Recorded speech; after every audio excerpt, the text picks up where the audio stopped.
was very pleased that the band director this year took it upon himself to work with them to ensure that the band is also going to be in attendance playing the game, like they would the regular football game. And I think that that's a great direction to go, because that has long been a great standing event for the kids. And I do appreciate that you all spoke up, and I hope to see that that is changed back to the way it was, because some of us can't make it at 5 or 5:30. 6:30, you're getting a little bit more realistic, especially if you expect to feed them and be out there for 2.5 or 3 hours. And yes, the snack stand would be nice to have open again. I came this evening primarily for this meeting in particular. And I took the time to compose my thoughts because I would like to be very clear about what I want to say. On Monday, I received another survey from this district via email. And this one was about the Social and Emotional Learning Initiative. This is now, if my memory serves me correct, survey number 3 or 4 I have received as a parent in the last year. I have yet to see results of any of those parental surveys be presented in any format. I will, however, be looking for the results of this particular survey. For some time now, I have listened and watched meeting after meeting all this chatter about the SEL initiative.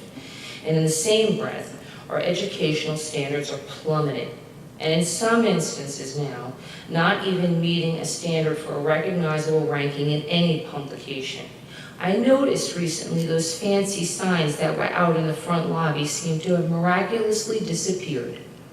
The ones that were from 2, 3, and 4 years ago with the hardwood face coverings of the newspaper magazines that we had our rankings established in. They were out there for the longest time until we moved the Wall of Fame, and miraculously now they've disappeared.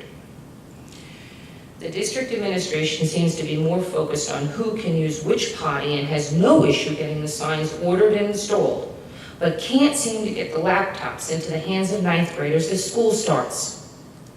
Point here about that. Please don't try and tell me about how they were only approved in June for purchase. Why was this not a hot item back in January or February of last year? That would have allowed the board more than ample time to discuss it. There is also an ample opportunity here then to discuss the fact of tinkering with the budget. Because if you have to do a 1-year offset because you didn't budget for them in the purchase of the year, you can manage that for 1 year. It'll fix itself budgetarily.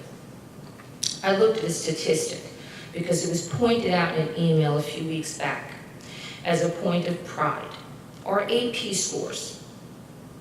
Do you know, according to the state performance rating portal, that what percentage of our students in 14-15 scored a 3 or higher? The benchmark for college credits to be awarded for taking the test, 64.39%. I looked around at a dozen other schools and their ratings, and only one had a lower mark than us, Neshaminy. Others have 100%. Most are in the high 90s. I know everyone hates testing and performance metrics, but to me the AP test is a standard administered around the country and puts kids on target for college level work. Our kids, while taking the test, only 64% of them score high enough to earn the college credit. Also, our participation rating for the test is far below almost all of our surrounding districts. And they are not all paying for the kids to take the test. And that test fee being paid, it doesn't equate to the fact that their scores are so much better. The district is scoring 92.8% of students getting a 3 or higher. But ours scores 64%, and that district pays for the test. That doesn't change the test score about who pays for it. I made sure before walking in tonight to email the board all of the work I did on an Excel spreadsheet. You should have it from me. It was sent to board at Pennridge. It's my responsibility to worry about my children's social and emotional learning skills. And clearly from tonight's standing, most of our students believe they have a solid home. Nearly 90% report they know where their boundaries are at home. But it's my understanding also that it's my job to create their moral compass, not the public school district. It should be this institution's responsibility to worry about teaching them how to read, write, do math, and learn multiple sciences. And right now, we don't seem to be doing that really well. Please stop spending the man-hours to buy bathroom signs and install them before their school starts, and sending out surveys on student emotional social learning skills, and invest those hours in recommendations for laptops and curriculum earlier this year, so it's ready to go for the start of new year.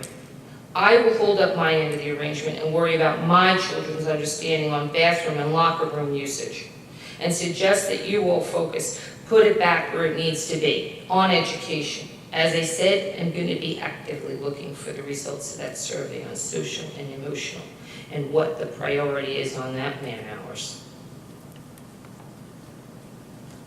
Thank you, Mrs. Sari. Anyone else? Not, these meetings are adjourned. Thank you for coming.